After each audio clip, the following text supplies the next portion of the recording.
Pouring concrete again today. Silo's already 40 feet tall. Our new unloader just showed up. They're going to be installing that this morning.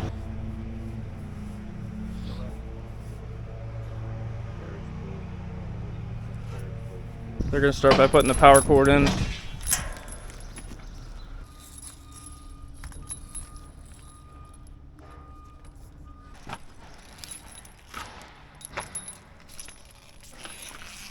That was the power cord they pulled up, the one cable. I'll show that more then.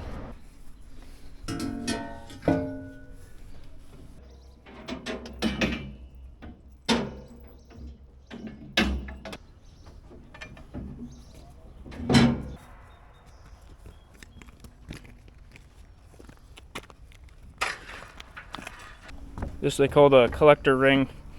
So this is where the power transfers, because the unloader's spinning. You got to be able to transfer the power from the fixed cord to the unloader.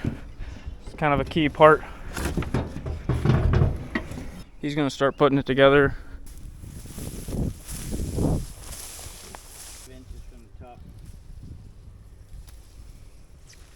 Just checking the grain heads in the triticale. Found it right there. It's about 6-8 inches from the top, which is right here. We want to cut it before that grain head would come out of the top of the plant. Just shows we have some time yet until we need to mow it.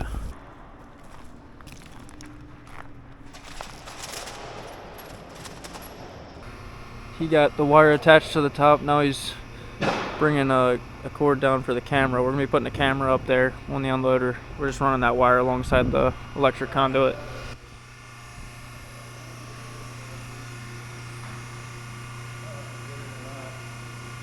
These guys' platform, it just hangs on the forms there. Just the friction holds everything up. There's no center post. So we got the hexapod for the other two silos. We're gonna set inside somewhere.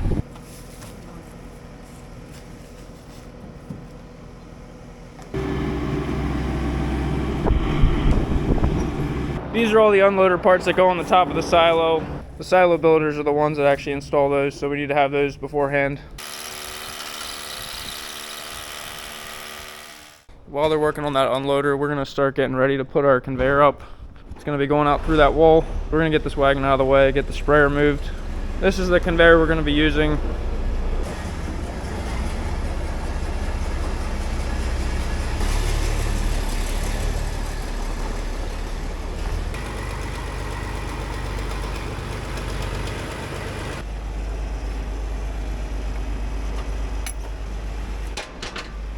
I was talking about it in my last video. We're going to be setting up a temporary conveyor. It's going to go through the wall right there to get the feed out of this first silo. It'll just be for this summer until we get the robot feeding set up. Then we're going to have a conveyor that runs through into that room, which is the feed room. Planning to use this conveyor. I think it's 16 feet long. Should be long enough. So we're going to get all this stuff out of the way, then we can work.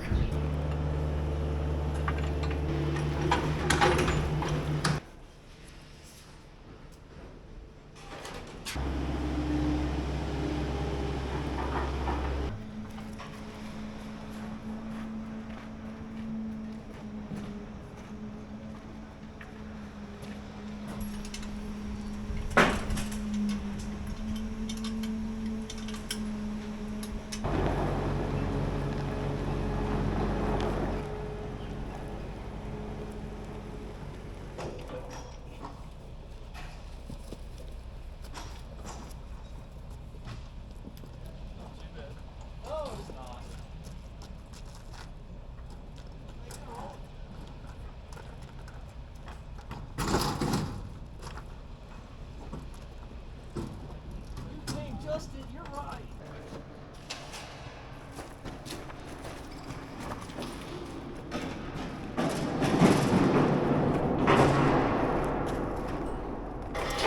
Yellow Jacket was using a nylon bushing, and he had a couple of them fail on him, so he decided to go with this bronze bushing.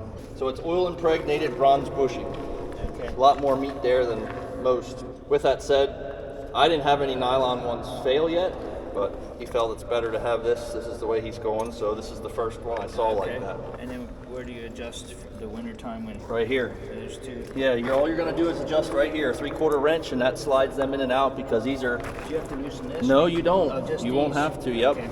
They should be set. I mean, if it gets a lot of feed in there, it might get tight. Maybe you have to loosen it if there's some feed. But if you bring a hammer with you and you just tap the wheel a little bit, it should vibrate it enough to.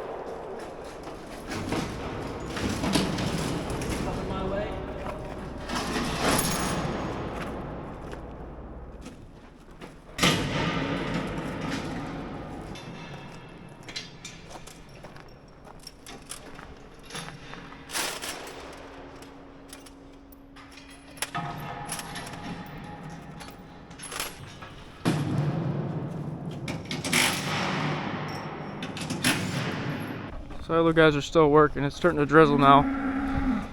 Getting that form moved up.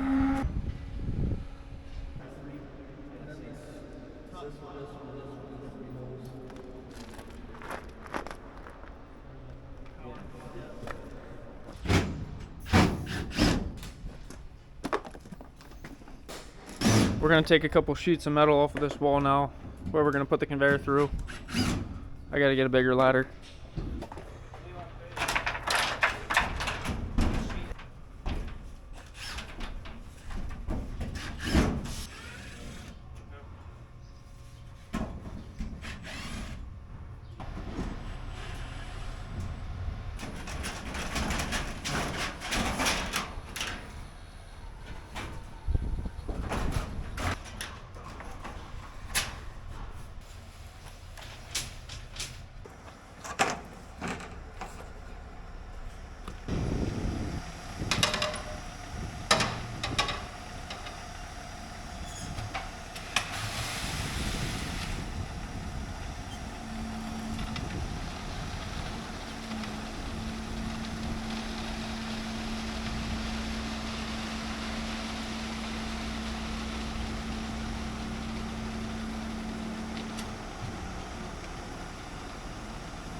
Dad's just backing the mixer in. We're gonna see kind of what it looks like. This conveyor will be long enough. It's just not gonna be extra long.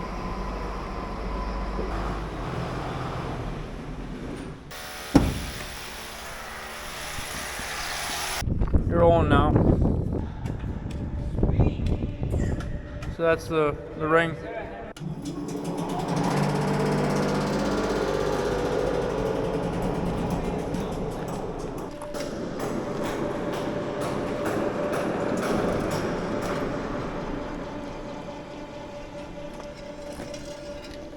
Alright guys, it's the next day. The unloader's all set up, ready to go. So this is a Yellow Jacket unloader out of Canada. It's actually a small dairy farmer that started building these.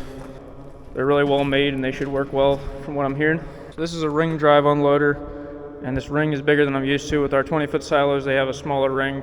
I think this one's 11 feet across. Some things we like about this unloader: this entire auger frame and shield is all stainless steel. Over time, these rust out, feed lays on them, get moisture on them, they start rusting out and giving trouble. We're not gonna have to worry about that at all. A lot of the bolts are stainless steel as well. So this end setup, it's got a cutter wheel right on the edge that cleans the feed off of the wall of the silo, and that gets adjusted right here.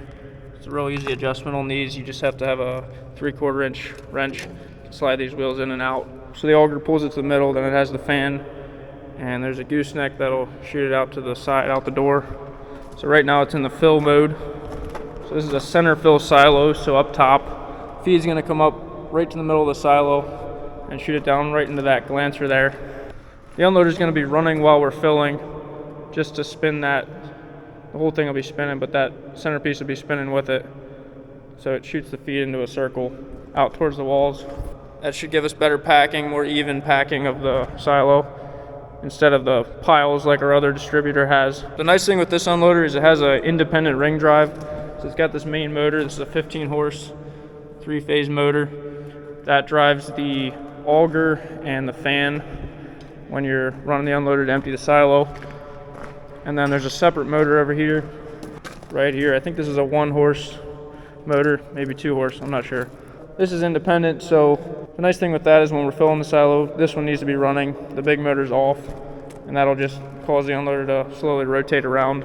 The nice thing with that then is when you're going to start the unloader, the independent ring drive will start a little after the main big motors, and then when it goes to turn off, it'll turn the ring drive motor off first, let it clean out a little bit, and then the main motor will shut off.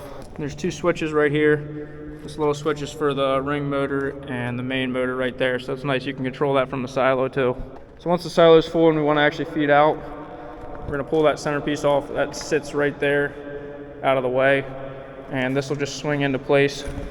They have this nice setup where it just holds on to this end all the time, and you just rotate it over. I'll show you guys all that when we go to start the unloader up once we got feed in this silo. This unloader has this sliding arm that sits on each of the doors.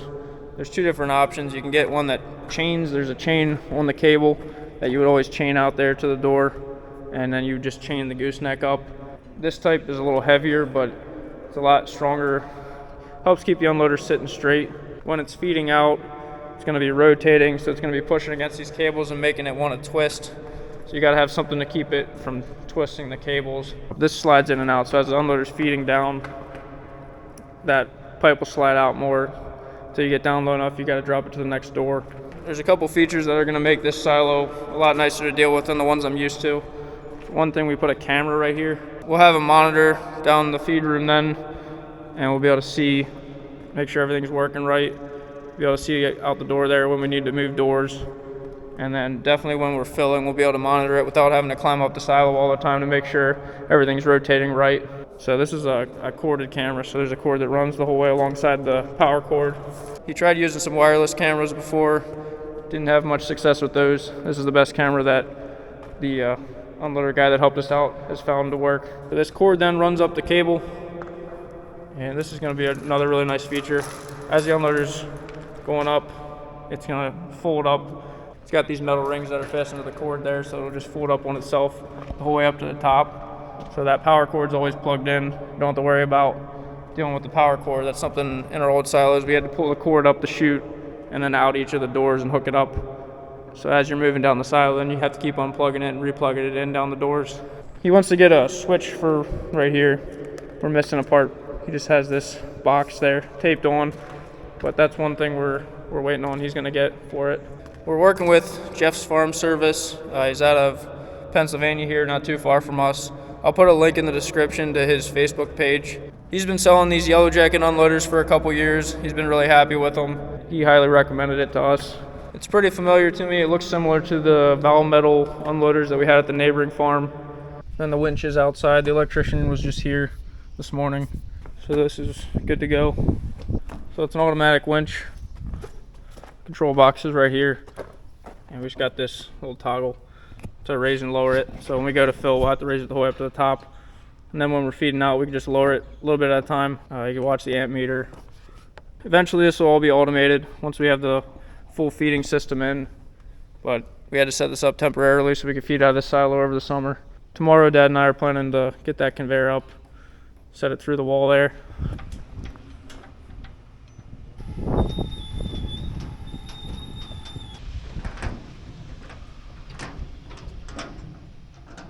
We got all the doors right here, and these are the glass inserts they have to let light in the chute.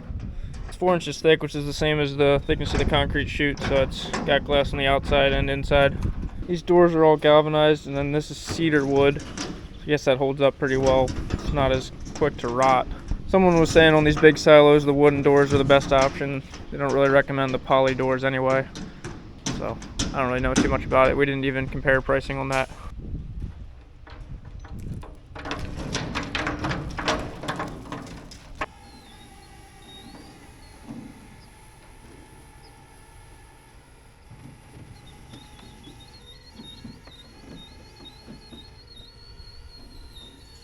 It's the next day now, and we're gonna try to get this conveyor laid in.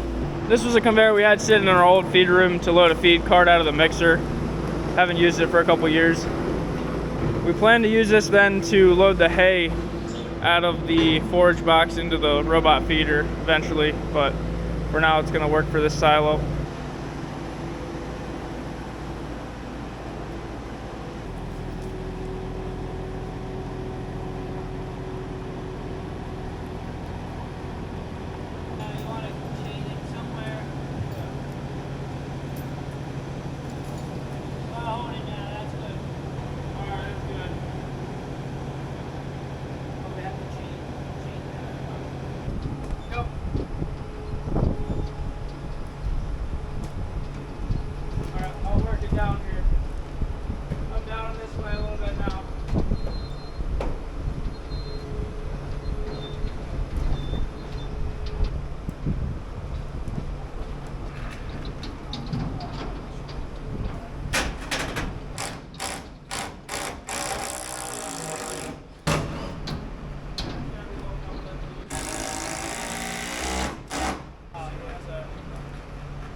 We're getting there.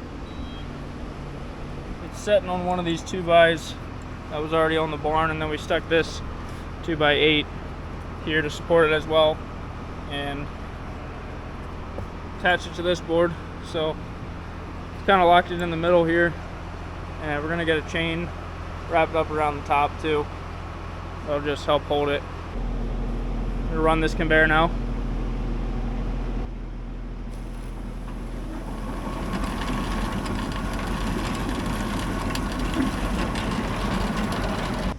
Figure we'll leave this funnel on here. We're gonna need some sort of piece of plastic to keep it from flying out back this side. And then up here, I don't know if we want to put something in there too on top to guard it, but it's pretty much ready to go. We just ran an extension cord over to there for now. We could wire up a switch maybe then if we want to, but just have to plug the cord in over there and it runs the motor. I think we're ready to feed out of the silo now. The mixer will easily fit underneath that. We don't have a lot of extra space, but it'll back up to right about there, so it'll throw it in pretty good. This will be the setup for the summer. At some point we're going to need to move this conveyor over there to be our hay conveyor for the robot feeder. And there's going to be a long conveyor from this silo across. It's going to come into this room a little bit and then into the shop. So we got some more holes to put in the walls, and yeah, at least we have it set up that we can feed now. Be a little bit of running around once we go to transition to using the robot feeder. They're pouring another ring right now on the silo. That'll be 60 feet for this week. Planning to mow the triticale tomorrow, so that'll be the next video. See you guys.